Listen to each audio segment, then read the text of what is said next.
This project is MEMS based home appliance control. Here hardware connections are Arduino and its daughter board along with the power supply 16:2 LCD display. There are two sections, one is transmitter and the second one is receiver. In this transmitter side, transmitter consists of the Arduino RF module and MEMS ADXL335 connected to Arduino digital and analog pins respectively.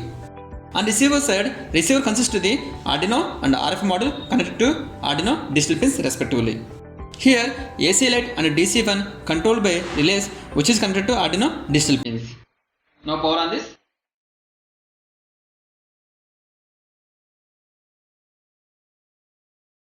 We can control the AC light and DC fan from MEMS module. By moving MEMS module in different direction, load will be controlled accordingly.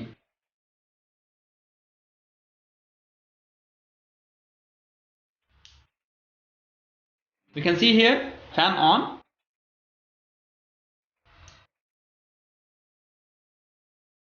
fan off, light on, light off.